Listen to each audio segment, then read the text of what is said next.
Good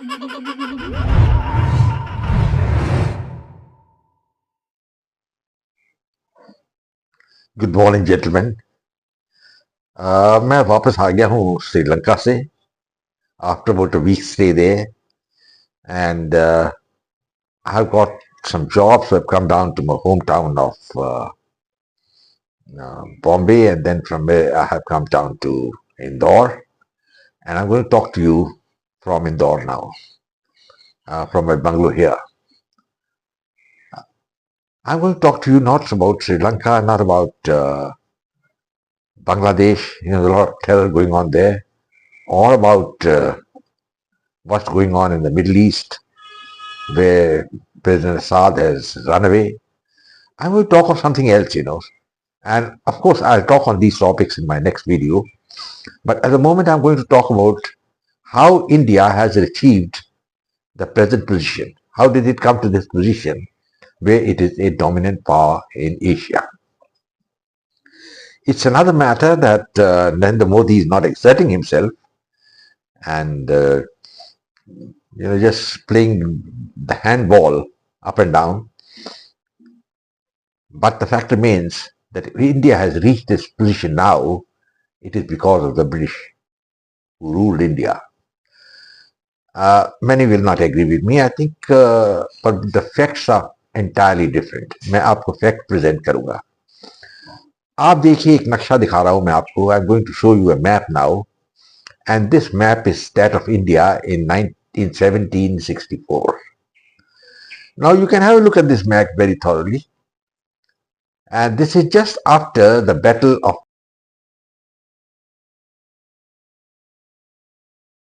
Plassey.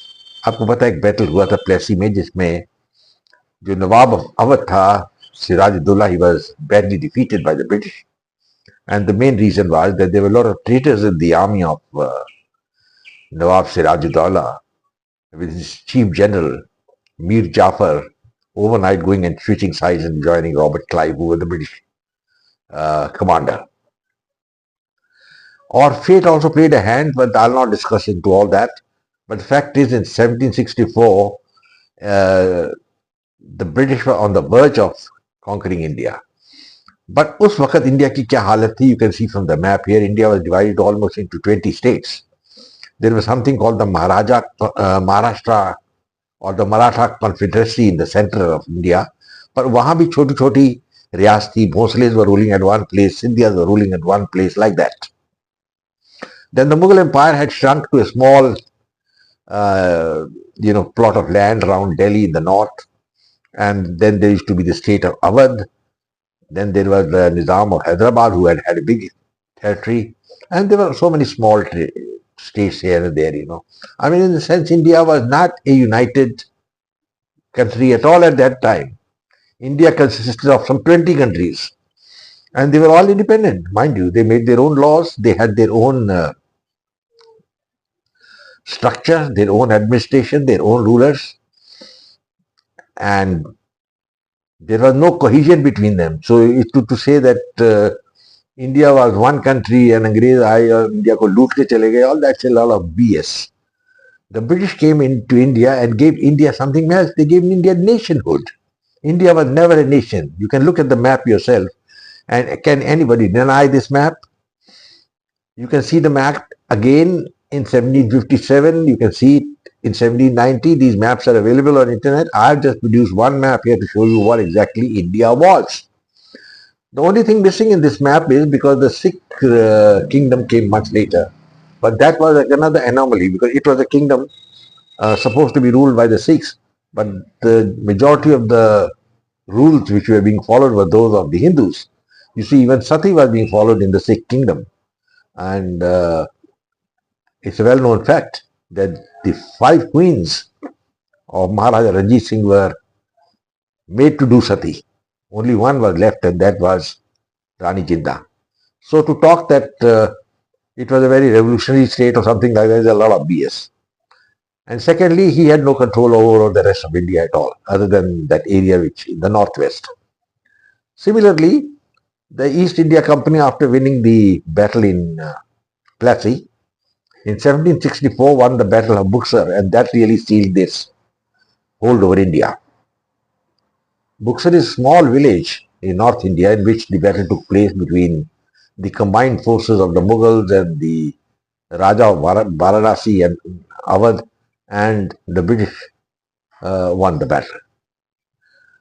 अच्छा, अब point ये है कि let us say that the British had not come to India. I make an assumption, and this India had continued as it is now, as shown in the map. It would have continued that way. And in 1945, at the end of Second World War, when the United Nations was being formed, what would have happened? All these small states, Hyderabad, Awadh, etc., would have been recognized as independent states by the United Nations. So India would have been not one country, but about 20 countries, and that is a fact. And one thing should you forget, that we would not have reached the progress which we have reached now. The British set up the first rail line, I think, in the mid of the 19th century when the first train went from Bombay to VT to Thane. I think about 38 kilometers. But as far as we are concerned, we keep on talking that, well, British denuded us of $3 trillion, we have Shashi Tharoor, we have so many people, and we have the BJP also talking a lot of arrant nonsense sometimes, that the British were the rulers, they destroyed India, they did this, they did that. Can anybody tell me what destruction they did in India when they united the country? After all, they came for their own benefit. Just accept that fact. But the fringe benefits were plenty for India. India became a nation. I mean, this is something sometimes bugs me a little. Because India, as you can see from the map, is a different state. You couldn't even go from, Bombay to Awadh or Bengal. You couldn't go. You couldn't travel. You had to go through jungles, infested different areas, and there were thuggery all around. And if you went from Ghaziabad to Bardwan, you had it. You probably never reached that place. So India was not this united country. It didn't have a navy worth the name. There was no navy. And there was no line of communication. If the line of communication would never have come to India, because I don't think the states would have joined each other and allowed the railway lines to be built, because there was no omnipotent power. The Mughals had been reduced to an area just around Delhi, North India. And वो क्या काम करते थे Mughals? They were being given a lot of deference and respect by even the Marathas. The Maratha Confederacy recognized them.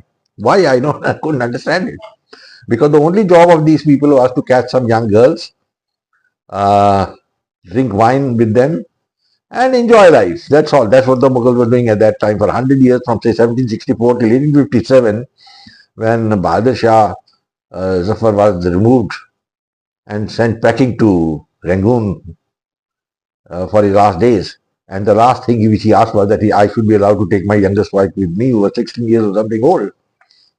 So you can imagine what this man was doing. And he was supposed to be the titular head of the Indian mutiny, which took place in 1857, which was only a mutiny confined to a few places, in North India, in UP and Bihar and other places, North Madhya Pradesh. That's all.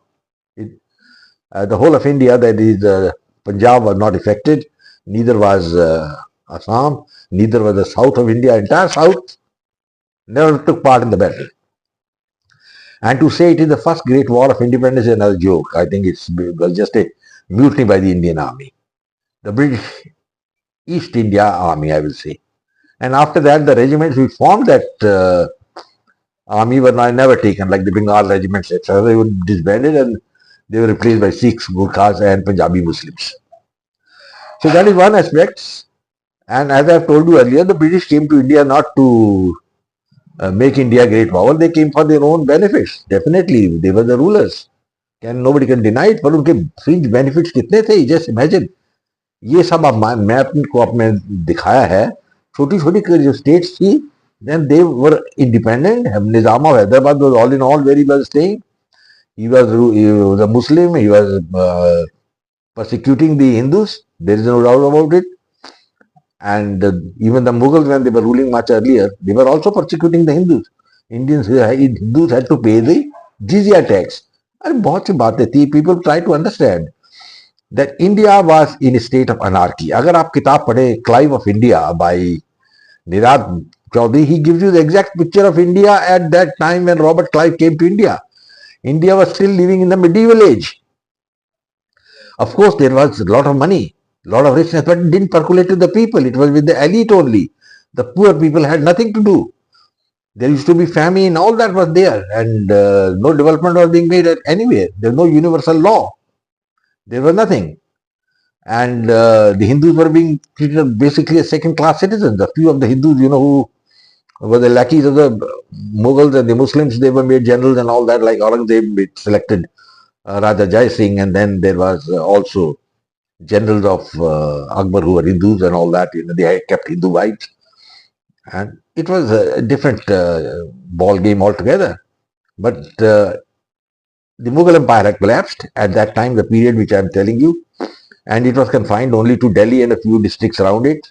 And by 1857, the only place where this Mughal Empire existed was in Chandni Chowk and the Red Fort. So in this situation at that time, if the British had not come, India would never have progressed at all. Gandhi and Nehru and all these people who traveled the length and breadth of the country, कैसे जाते थे वो? By the rail system which was built by the British. Gandhi used to travel all the way, say, from Guwahati to Trivandrum. How he used to go with his goat also. He used to travel by train. Because who made the trains? Facilitated the train. A network of trains, which was at that time, I think, the biggest in the world. Now India is still, I think, number 3 in the world in terms of mileage of rails. The British had excellent long train distance trains running. For example, the Frontier Mail started running from Bombay to Peshawar. See, all that is part of it. The British did loot India, they no doubt about it. पर एक बात याद रखिए, eras Chaudhary ने एक किताब लिखी है, Autobiography of an Unknown Indian. And in the foreword of that book, he says, I will just give you what exactly he says. He says, when I step out of my house in Calcutta, everything I see there, from the tram car to the High Court to the Writers' Building, everything is a gift of the British Raj. But the only thing which the British didn't give us was sovereignty. Well, I think that is what about sums up the whole thing. And let's say the British had not come to India. All these states would have just continued independently. They would have been fighting inside with each other. And India would have been in the same position as what the Arab world is now. Look at the fight going on there, Jordan, Lebanon, Israel, all of them sitting and fighting, Iraq, Iran. And here also the same thing would have happened. Few of the countries would have joined up with the Americans. Few would have joined up with the Russians. They would have been fighting inside out and battles would be going on. I think somebody will have to give a relevant answer to what I have raised. Assuming that the British had not come to India, what would have happened to India? Well, gentlemen, I think I have made my point. The British came to India. That is also a historical fact. They united India. They ruled India. They were the rulers. But they set up the road to nationhood for India. And for that, we must always thank the British for it. At least I thank them for it. There are a lot of people who don't want to thank. They feel, it's all out of BS, अंग्रेजों को तो अच्छा किया भगा दिया. I don't think so. We had the British rule for a little more time, perhaps the two nations wouldn't have come about. Another thing which we must remember, एक चीज जो थी उन दिनों की, we must see, bear it in mind, that in those days of the period which I am talking, there were no Hindu-Muslim rights. It was accepted that some of the places the Muslims will be the rulers and the Hindus the subjects, and that's about all. There were no rights like there are now. The way like in Bangladesh, just rioting chal rahi hai, they are attacking the Hindus. I couldn't understand why they should do it. And Islam doesn't say that you go and keep attacking innocent people or burning their places or something like that. So perhaps that may not have happened, but other than that, India would have been in the doldrums. The doldrums? You're static. I don't know how we would have got rid of sati if the British had not come. How we would have got rid of the plural marriages. How we would have got around untouchability. How the education would have come to India. The British brought education to India. They brought the universities to India, the high courts. They brought the rule of law. There was no law. I don't think there was any codified law. Somebody was talking of laws of Manu or something like that at that time for the Hindus, which were obscure laws. Hindus also did not know what those laws are. And the Mughals were talking of the Sharia. So, where do we go from here? Well, gentlemen, I think I made my point, and let's not forget the fact that the Indian National Congress is a gift also of the British. It was formed in 1885 by a man called Hume, a Britisher. And this party is still there under Mr. Mr. Rahul Gandhi. I don't think he is, and he will be presiding over the destruction of this party finally. Well, gentlemen, I think I'll close. I hope you like my video. Please share it with your friends. I look forward to interact with you again. And I'll talk to you something about Sri Lanka later. And now, goodbye. God bless. And Jai Hind.